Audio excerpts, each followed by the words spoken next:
The fog never moved like this before. It clung to the trees, thick, wet, pulsing with unnatural life. The party hadn't spoken in over a mile. Even the paladin's plate refused to clink, as though the mist itself swallowed the sound. And then, it parted. A man stood in the path ahead, calm and regal, like he'd been waiting for hours. Crimson-lined cloak, polished boots untouched by mud, eyes like oil under candlelight, dark and swirling, but sharp with purpose. He didn't speak. He simply watched. The ranger moved first, drawing her bow and stepping behind a tree, but her foot never touched down. Time slowed, a whisper just outside the ear. Then the snap of a dry branch, too loud to come from anyone here. You've traveled far. I was beginning to worry you'd lost your way. The wizard muttered a spell. It fizzled out. No heat, no light, just silence. That's when they realized. There were no birds, no wind, no world outside this moment. The man stepped forward, a smile curled at the edges of his lips, not warm, not cruel, just inevitable. Let's not be rude. We've so much to discuss.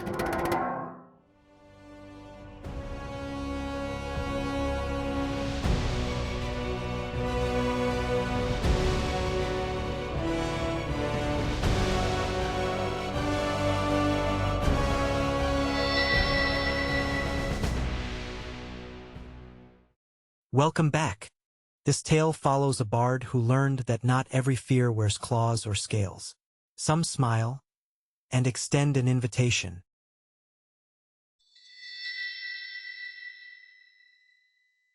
Two days earlier, they'd laughed around a fire that crackled too bright for the coming dark.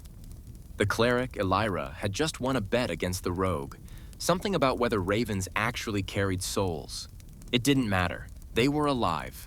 The forest was still just a forest. Then the fog came. It didn't roll in. It crept. Through the roots, beneath the tents, over their skin.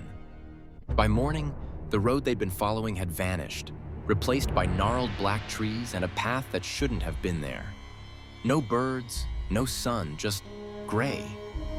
The barbarian wanted to turn back, said it out loud 3 times. The fog didn't care. They walked. On the second day, they saw the sign. Welcome to Barovia. A crude wooden plank nailed into a tree, the letters scrawled as if by claw. Below it, a fresh bouquet of black lilies, still wet, still bleeding. That night, the rogue disappeared for 3 hours. When he came back, he was shaking. "Don't go near the river," he said. He never explained why.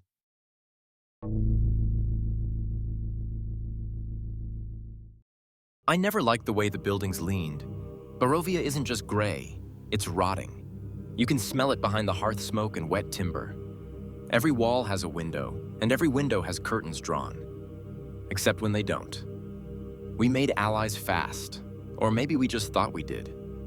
Ismark helped us first, gave us rooms, fed us, told us about his sister. I played for them both that night, something soft, something warm. I remember the way Irina smiled, the kind of smile that says, "Thank you, but I'm already spoken for." The paladin watched the door all night. The rogue was already mapping exit routes. The barbarian drank. And I listened. The walls talk here, not in words, in sighs. Floorboards that creak when no one's moving. Fireplaces that burn colder than the room around them. We got our first letter the next morning. Wax seal, black envelope, my name in beautiful calligraphy. You are formally invited to dine at Castle Ravenloft in honor of your arrival and in celebration of the growing intrigue between us. I remember my fingers trembling, not out of fear, out of something deeper. I tucked it into my coat. I never told them I'd been invited personally, but I watched their faces when they read the other copy left at the tavern. They tore it up, said we had more important things to do. That's when the innkeeper stopped making eye contact. The fog stopped lifting in the morning.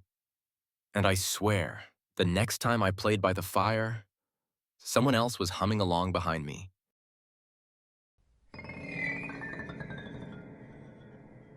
The inn was silent when we returned. No music, no candles, no laughter. Just the sound of boots against cold wood and a fire that refused to burn. Ismark's sword was still by the door. His boots, still wet, left prints up the stairs. But no one had seen him since we left that morning. I called out. Nothing. The rogue checked the cellar. The paladin checked the roof. I stayed by the hearth, waiting for the warmth that never came. And then I saw it. A note, folded precisely, tucked into the strings of my lute. I hadn't played since the night of the invitation. The seal was red this time, not wax, dried. I opened it. Your choices shape more than your fate. They shape the fate of those who welcome you. I hope the next fire burns brighter. I stood up too fast. The others were already moving. The cellar door creaked. A scream, not from the rogue. A woman. Irina. The barbarian barreled past me. The paladin drew steel. I just stood there, holding a note that smelled like copper and lilac.